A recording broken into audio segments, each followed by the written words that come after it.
नमस्कार, आप देख रहे हैं राष्ट्रीय प्रस्तावना और मैं हूं आपके साथ गुप्ता। खबर मल्लावा हरदोई से है, जहां समाजवादी पार्टी के प्रदेश महामंत्री राजेश यादव ने मंगलवार को मल्लावा के डाक बंगले में पत्रकारों से बातचीत की है और कहा है कि अगर मिल्कीपुर विधानसभा के उपचुनाव में सरकारी तंत्र का दुरुपयोग नहीं किया गया तो समाजवादी पार्टी की जीत तय है। वहीं उन्होंने दिल्ली में आम आदमी पार्टी का समर्थन करते हुए कहा कि दिल्ली में केजरीवाल की सरकार पुनः बहुमत से बनेगी।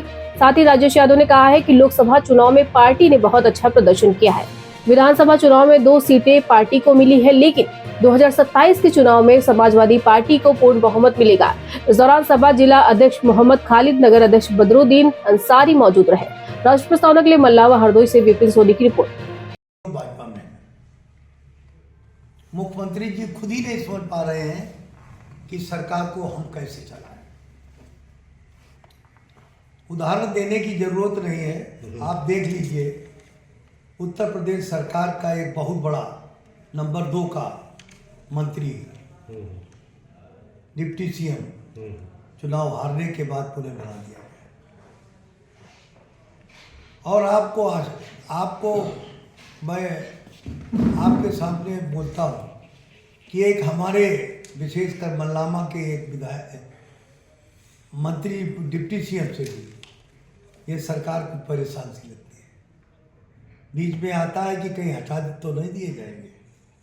तो इस तरीके की मानसिकता अगर आएगी कि जो बसपा से आए हैं, और ये सब आरोप जितिन प्रसाद पर भी लग रहे हैं, एक सचान है उन पर भी लग रहे हैं, हमारे मल्लामा के विधायक पे लग रहे हैं। जब सरकार खुद स्थिरता नहीं बना पाती तो इसका पूरा फायदा हम लोग उठाएंगे। क्या मतलब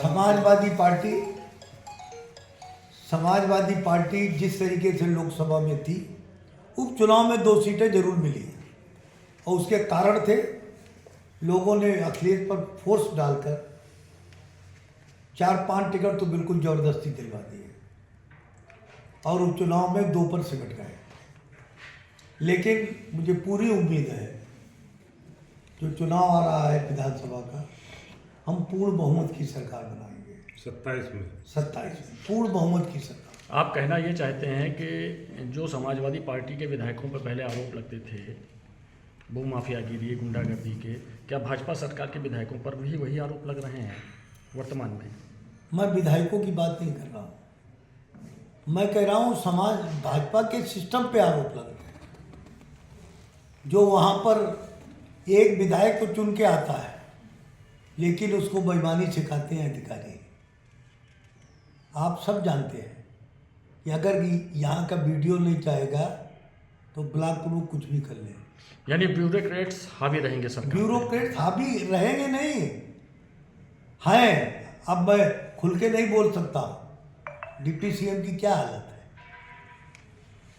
ये कुशवाहा, ये मौर्य की क्या हालत है, एसपी सिंह बघेल की क्या हालत है। जो दूसरी पार्टी से आए हैं उनकी अंकुश और कमान केंद्र के पास है। एक भी ट्रांसफर करके दिखा दे कौन आपके जिले के स्वास्थ्य मंत्री हैं। स्वास्थ्य मंत्री तो ये है, वो दूसरे नरेश जी के बेटे हैं। परेशान आबकारी मंत्री आप समझ लीजिए, क्योंकि ऐसा सेक्रेटरी साउथ इंडियन बनाया वो सुनता ही नहीं था। भाई का सबको यादव था, हमारे नजदीकी था। आप ये कहना चाहते हैं स्पष्ट रूप से जो भी बाहरी पार्टी से आए हैं वो एक ट्रांसफर तक के लिए मोहताज है? बिल्कुल सही बात कह रहे हैं आप। अगर क्योंकि ये दिखता है ना, ट्रांसफर लिस्ट निकलती है, मंत्री सुबह के अखबार में खुद पढ़ता है। अच्छा, महाकुंभ पे क्या कहेंगे? महाकुंभ को मैं अच्छा कहूँगा। नहीं, महाकुंभ पे जो चूक हुई है, जो इतने लोग मैं वही बात पे आ रहा हूँ। महाकुंभ को अच्छा कहूँगा, दुनिया का नाम इससे हुआ। मेरी अपनी सोच कह रहा हूँ। और बड़ी अच्छी क्वेश्चन किया आपने। एक दिन पहले सरकार ने कहा कि हरिद्वार तो अखिलेश जी चले गए लेकिन महाकुंभ में नहीं आएंगे।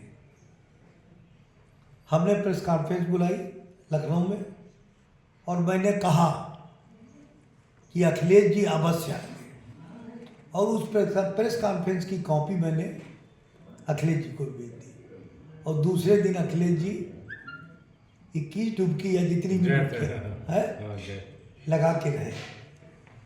तो वो परेशान हो गए क्योंकि उसको मुद्दा बनाने जा रहे थे। मुद्दा बनाने वाले खुद मुद्दा बन जाते हैं।